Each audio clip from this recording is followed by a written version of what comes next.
Percentage composition का मतलब होता है mass of any particular element, ठीक है, mass of any element.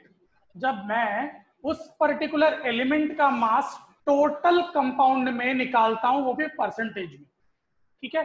Mass of any particular element जब मैं उसको डिवाइड करूंगा total mass of the compound और उसको मल्टीप्लाई कर दूंगा 100 से, राइट, तो मुझे मिलेगा परसेंटेज कंपोजिशन। यानी कि percentage composition means if I want to calculate the percentage of any particular element, मेरे पास कोई कंपाउंड है और इसमें बहुत सारे अलग अलग एलिमेंट्स है, जैसे कि मान लीजिए मेरे पास है वाटर, ओके। हमको पता है कि वाटर में हाइड्रोजन और ऑक्सीजन दोनों होते हैं, और हाइड्रोजन का मास कितना है इसमें 2 ग्राम्स और ऑक्सीजन का मास कितना है 16 ग्राम्स, राइट।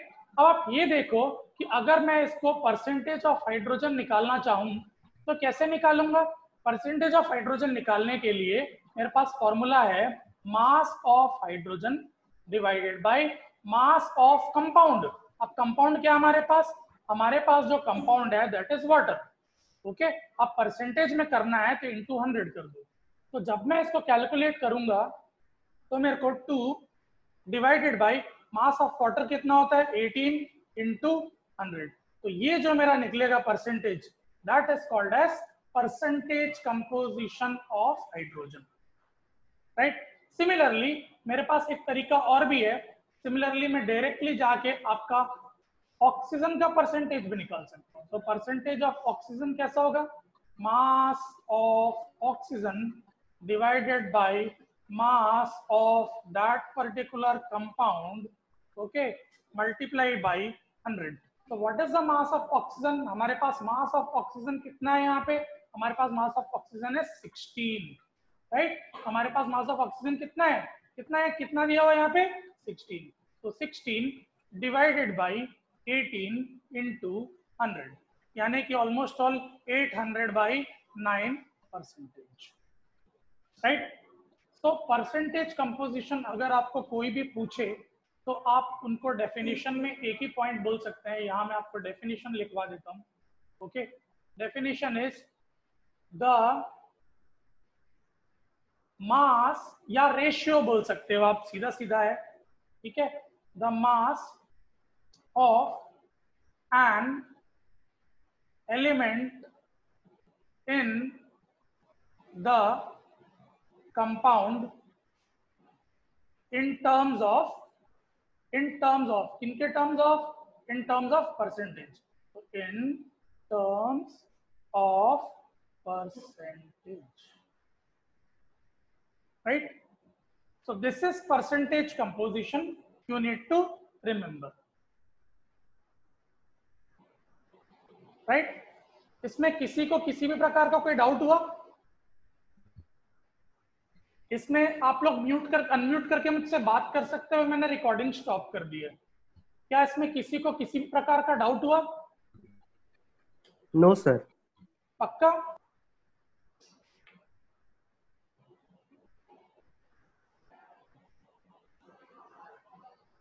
राइट। तो मेरा एक क्वेश्चन है, okay, I have a question that is the mass of calcium carbonate is 100 grams। ये हमको पता है, the molecular mass of calcium carbonate is 100 grams, okay. अब मुझे निकालना क्या है, अब मुझे निकालना है calculate the percentage composition of calcium, carbon and oxygen. मुझे तीनों कैल्शियम, कार्बन और ऑक्सीजन तीनों का परसेंटेज कंपोजिशन चाहिए, ओके। अब देखिए मैं इसको सॉल्व कैसे करता हूं, ओके। सबसे पहले तो परसेंटेज ऑफ कैल्शियम, अगर मैं परसेंटेज ऑफ कैल्शियम निकाल रहा हूं तो मुझे क्या करना पड़ेगा, मास of calcium divided by mass of CaCO3, okay, into 100, okay, into 100, right. अब जब मैं मल्टीप्लाई 100 करूंगा तो आप देखिए मास ऑफ कैल्शियम कितना था, कैल्शियम का मास आपको मिला है almost all calcium, what is the calcium mass, calcium mass is 40, right, calcium का मास है 40 और कैल्शियम कार्बोनेट का होता है अराउंड 100, ओके, इनटू 100, 0 0, आंसर कितना आ जाएगा 40%, राइट, 40%। तो इस तरीके से आपने देखा कि मैंने परसेंटेज ऑफ कैल्शियम निकाल लिया। सिमिलरली अगर मुझे परसेंटेज ऑफ कार्बन निकालना हो, right, mass of carbon divided by mass of CaCO3, right, into 100। What is the mass of carbon, mass of carbon will 12, calcium carbonate का हो जाता है अगेन 100, ओके। तो ये दोनों को अगर मैं प्रॉपरली डिवाइड करता हूं तो मुझे मिल जाएगा 12%, राइट। अब बचता क्या है, what is remaining, oxygen, right. अब मुझे ऑक्सीजन का मास निकालना है, ओके, तो मैं ऑक्सीजन का मास निकाल लेता हूं। Percentage of oxygen is equal to again mass of oxygen divided by total mass into 100। अब मास ऑफ ऑक्सीजन है 16 into 3 48 divided by total mass is 100 into 100, right, cancel किए, so the percentage is 48%, okay, समझ में आया। तो percentage composition का मतलब ये होता है कि जहां पे आप एक पर्टिकुलर एलिमेंट का परसेंटेज निकालते हो, ओके, ओवरऑल पूरे के पूरे कंपाउंड में, okay. Is the concept clear to everybody? Is the concept completely clear to everybody? Yes, sir. Yes, sir. Okay.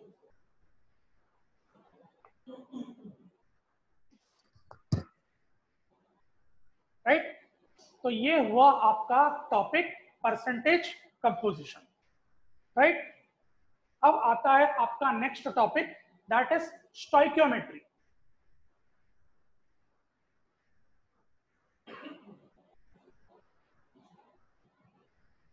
Stoichiometry,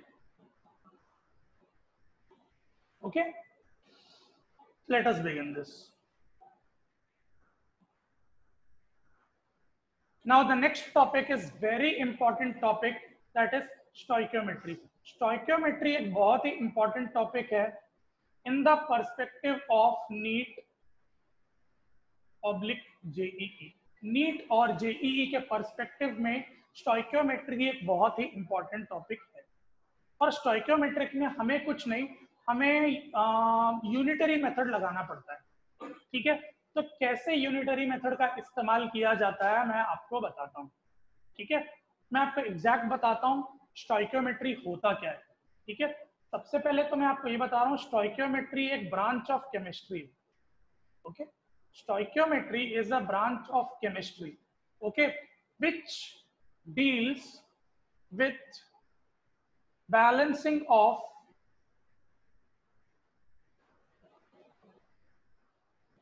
chemical reactions को बैलेंस करता है या उसकी क्वांटिटी को बताता है, which deals with balancing of chemical reactions as well as उसकी quantity के साथ डील करता है, ओके। अब आप बोलोगे कि ये sir quantity in terms of, ठीक है, क्वांटिटी इन टर्म्स ऑफ आपका मास हो सकता है, वॉल्यूम हो सकता है, ठीक है। मतलब कि मुझे ये पता होना चाहिए कि रिएक्टेंट्स कितने रिएक्ट कर रहे हैं, प्रोडक्ट क्या फॉर्म कर रहा है। जैसे कि मैं आपको एक एग्जांपल बताता हूँ, एक बहुत बेहतरीन एग्जांपल देता हूँ।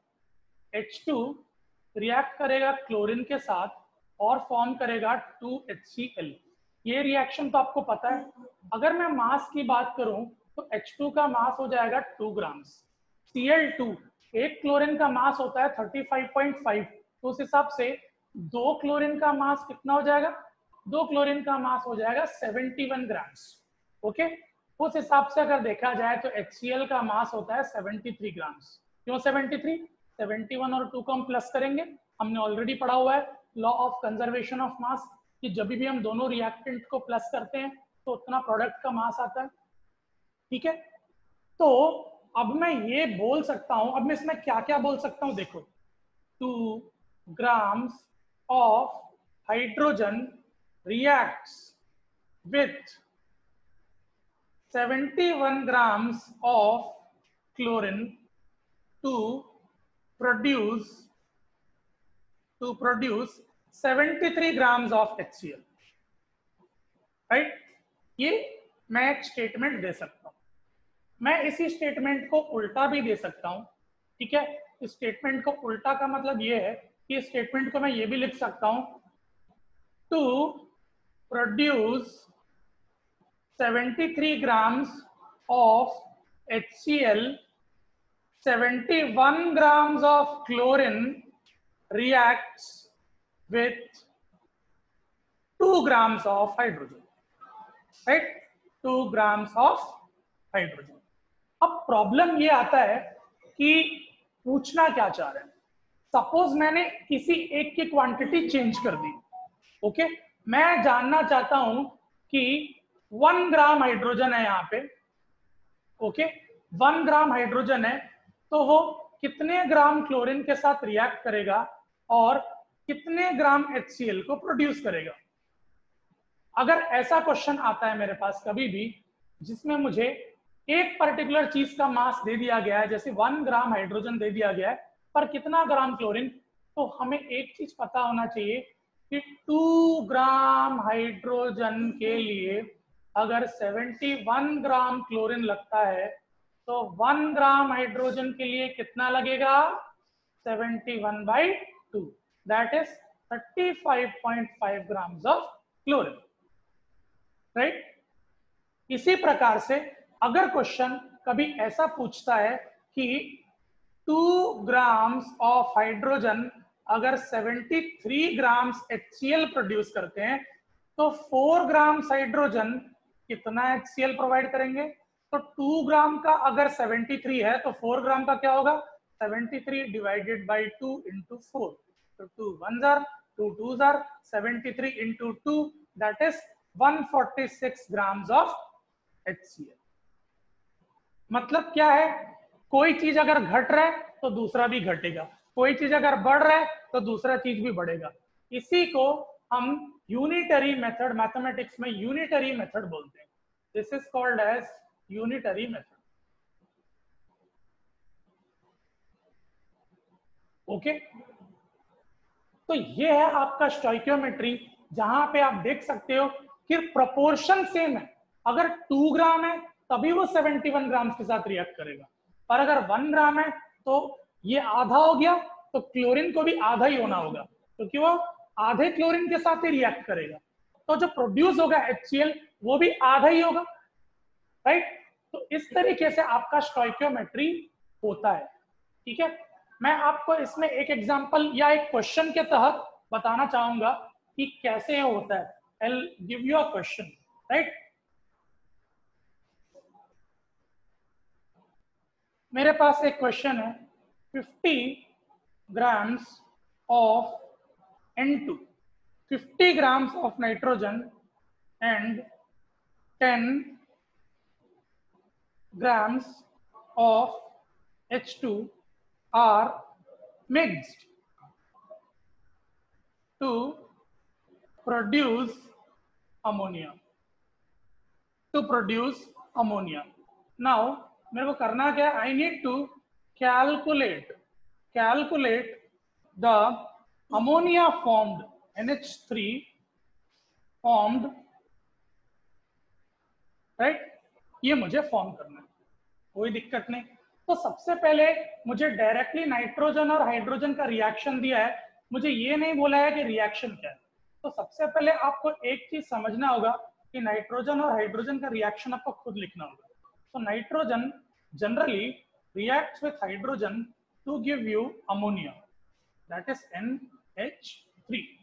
नाउ द पॉइंट इज कि बैलेंस केमिकल रिएक्शन होना चाहिए. N2 plus 3H2 gives 2NH3. Okay, तो बैलेंस केमिकल इक्वेशन में हम देख लेते हैं कि मास कितना होता है. N2 मतलब 14 ग्राम्स, H2 मतलब 6 ग्राम्स, 14 प्लस 6 ओवरऑल कितना हो जाता है. ओके, N2 है यहाँ पे ना, राइट, तो 14 नहीं होगा, राइट. N2 मतलब 14 नहीं होगा, तो N2 मतलब एक नाइट्रोजन का 14 होता है. ठीक है, एक नाइट्रोजन का अगर 14 हुआ तो दो नाइट्रोजन का कितना हो जाएगा. दो नाइट्रोजन का हो जाएगा 28 ग्राम्स.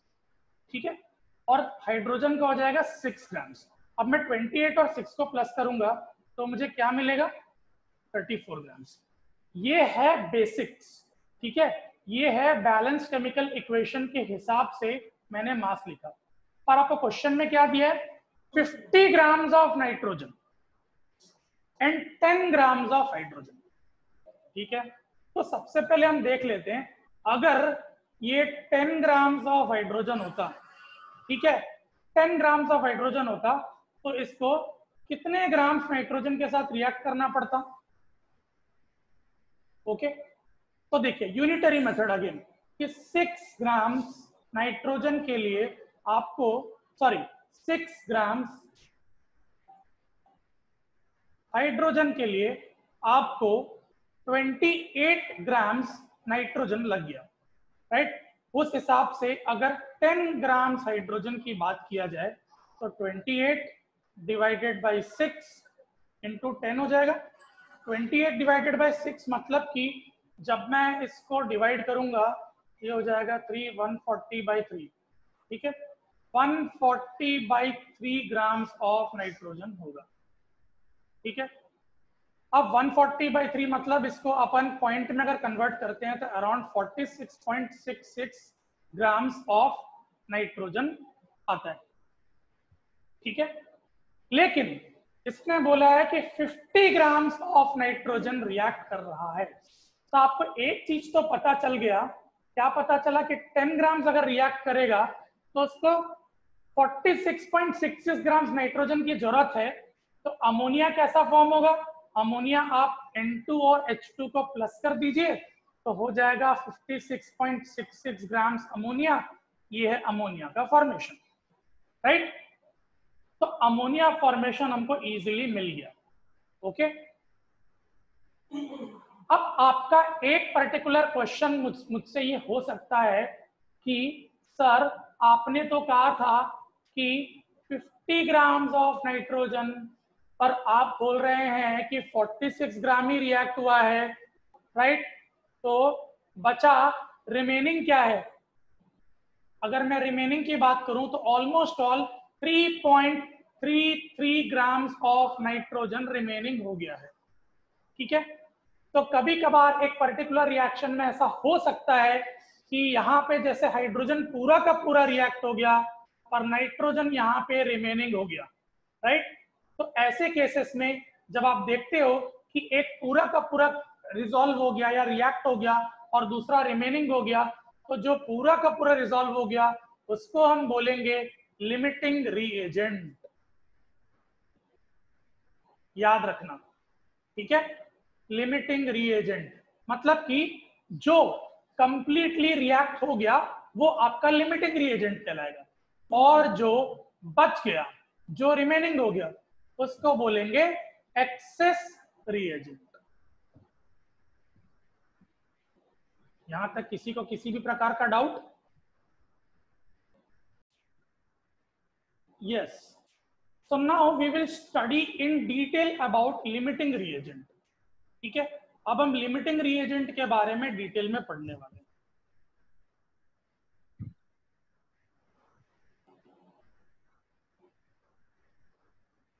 लिमिटिंग रिएजेंट, ठीक है.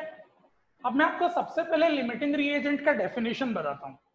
ठीक है, लिमिटिंग रिएजेंट का डेफिनेशन है, in a chemical reaction the reactants are not present in the required amount. So in such cases, one of the reactant gets consumed quickly, leaving the other reactant behind. कभी कभार हमारे एक particular reaction में ऐसा होता है that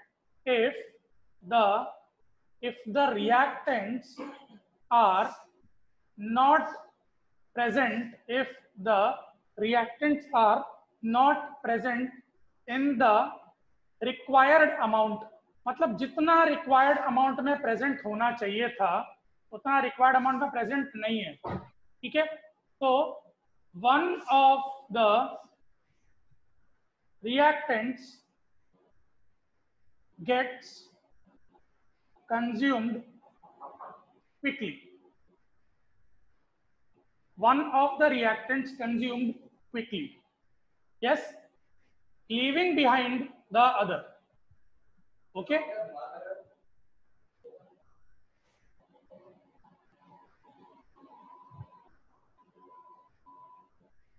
right.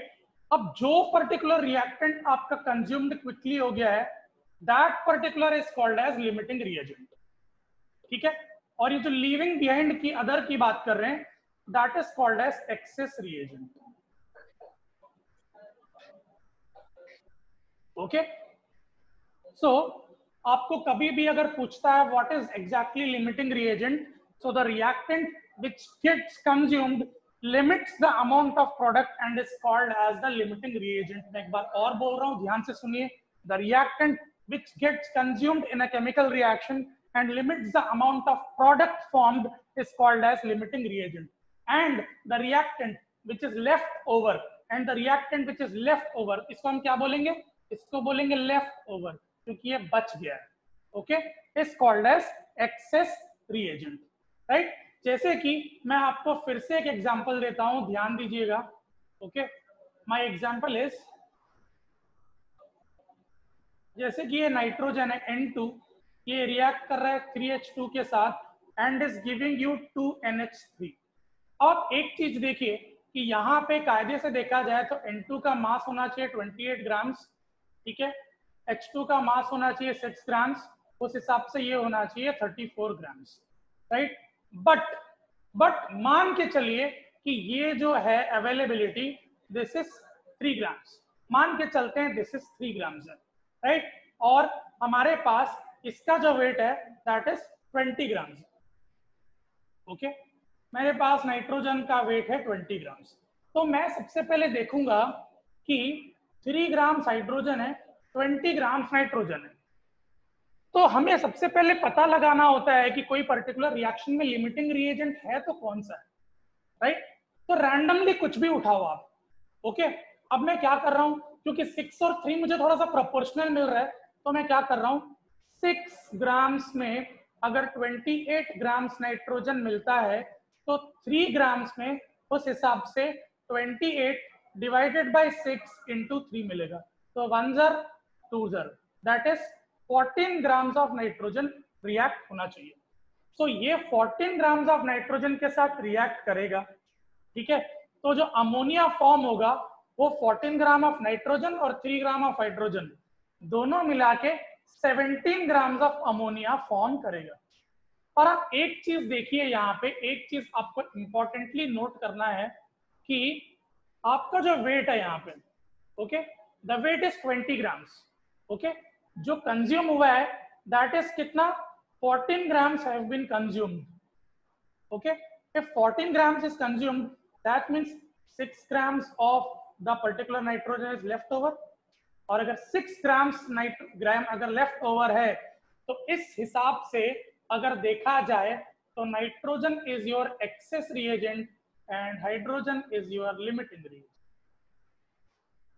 Right. So in this way आप access reagent और लिमिटिंग रिएजेंट को पहचान सकते हो एक पर्टिकुलर केमिकल रिएक्शन में, ओके।